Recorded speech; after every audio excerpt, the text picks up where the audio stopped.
go to Weasel, cause the Weasel say, pop, yeah, come. Yeah. Half a pound of tuppenny rice, half a pound of treacle. That's the way the money goes. Pop goes the weasel. A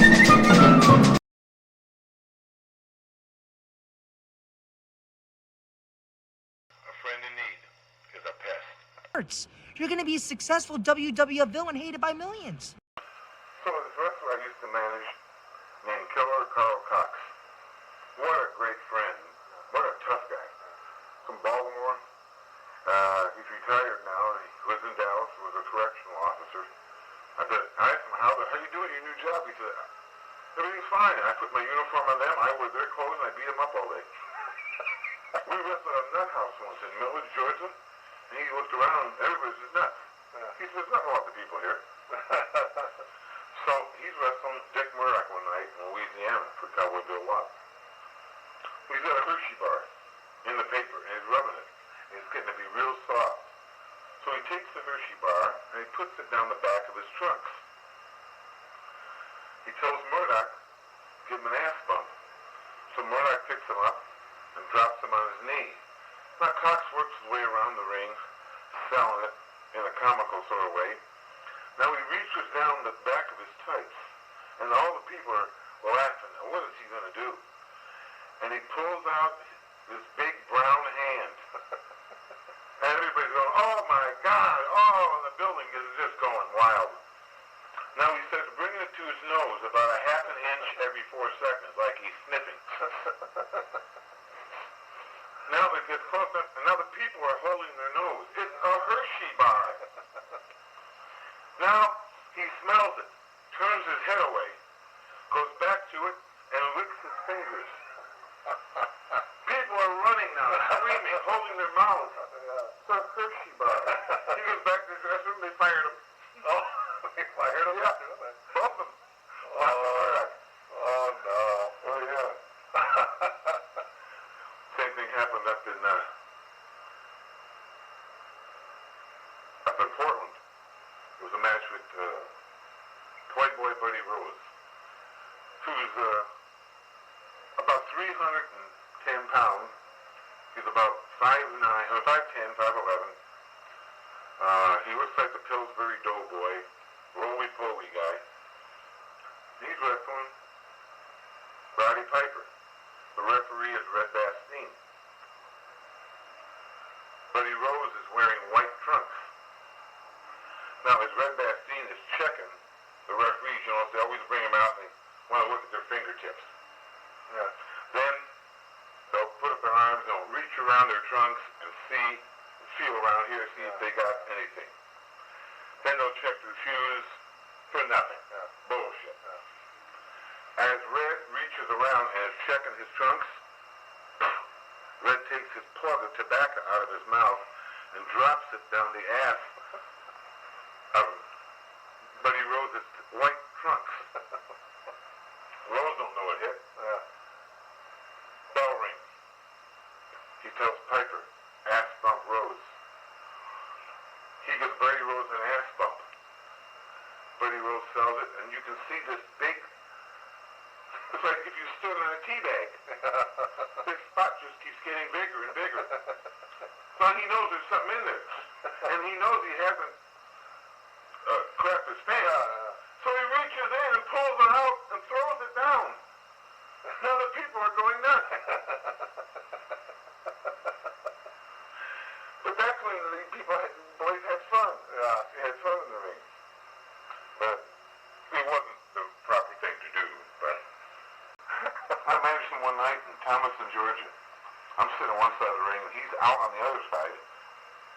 I see him sticking his head through the ropes, and he's yelling at some woman. And every couple minutes, I see him run away the other side of the ring and cover up. The woman hadn't done a thing. He goes back over, and he's yelling. And she puts her hand in her purse, and he runs away. And I don't know if she's got a gun. Yeah. So I said, kill her. What does she have? Does she have a gun? She's going in her purse. Don't worry about it. He does it again. I look a little closer. As he gets closer to her, he's saying something to her, and she reaches reaches into her purse and pulls out a cross. And he runs away from that like he's Dracula.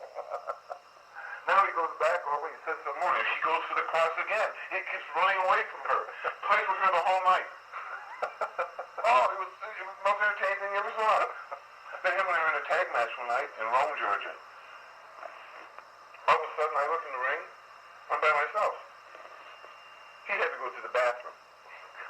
So he goes to the bathroom. He goes out, and he's got about 3 feet of toilet paper hanging out of his trunks. Comes walking back to the ring, but goes around the ring, goes to the concession stand, gets a hot dog. I'm taking bumps. No one's watching me. He lays down on the hot dog stand to eat it. He likes to eat on his back. He's eating a hot dog, had a Coke, came back to the ring, had the toilet paper out. I tagged him, he stepped in, boom, they beat him, 1, 2, 3. Damnedest thing you ever saw.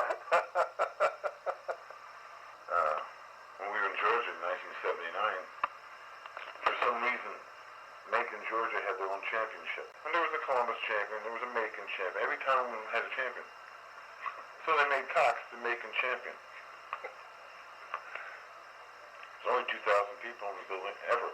They would, no, $2,500 house. So Cox went to the ring one night. He came back to the dressing room. His belt from the dressing room, right? As we're leaving the building, he takes the belt, throws it in the garbage can. Promoter asked him the next time, "You have your belt?" He says, "No," and the guy never brought it back. So they have another one made. That night we walked the building, threw it in the garbage can. He says, "They don't understand. I don't want to be champion of Macon." Every time they gave him a belt, he threw it away.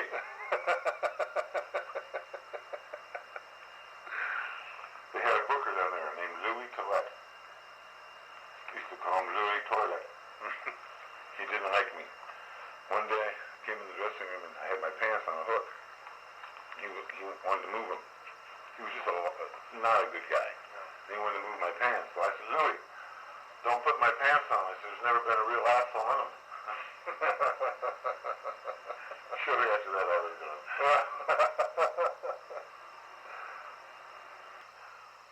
John was a real nice, quiet man. He loved his son John and his daughter and his wife. And he just wanted to be home. And he always wanted to do the right thing. Sometimes I would get upset with people on the plane. They come by and bug you trying to sleep. And John would say, "Be nice. I'll sign the autograph." Oh, really? Yeah. He was just a real decent man. The business was far beyond him. I mean, yeah, I don't ever remember him ever saying "damn it." Yeah. Yeah. He was just a real nice guy, and he wanted to be the biggest guy in the business. Yeah. But he couldn't because Andre. Yeah. And Andre didn't like big guys. Oh, really? Oh, yeah. A pretty girl was like to be in a room with another pretty girl. Yeah. Oh, okay. Yeah. Yeah, I remember Manute Bol would come to Washington, to the Cap Center. He was a basketball player from Nigeria. He was about 7'8". Yeah. And he always wanted to be Andre. Andre would never go out and meet him. Really? Because Vince McMahon Sr., don't ever let anybody see you with someone bigger than you and take a picture of it. Oh. You're going to be the biggest guy in the world. So Andre always never went around big guys. So when he worked with Studs, Andre wanted to bump him around. Well, Stud can't take bumps. And then Stud was always talking about he's the real giant. And I think Andre sometimes believes Stud's interviews. Oh, really? And then when he would get in the ring with Andre, he'd just pulverize him. Right. Yeah. And towards the end, Stud, he pulled some of John's hair out and loosened some teeth. And John couldn't understand why. It was simple. Andre wanted Stud to stay on him and beat him down. And John didn't want to make him mad. Yeah. So that's what happened. Wow. But other than that, no, John was a real nice man. He was kind of like a Howard Sprague from Mayberry, yeah. Really? Kind of the opposite of his... oh, yeah. No, he was a real nice guy. I told him, I said, "You beat Nick one more time, you get to keep him." To put the word in the streets.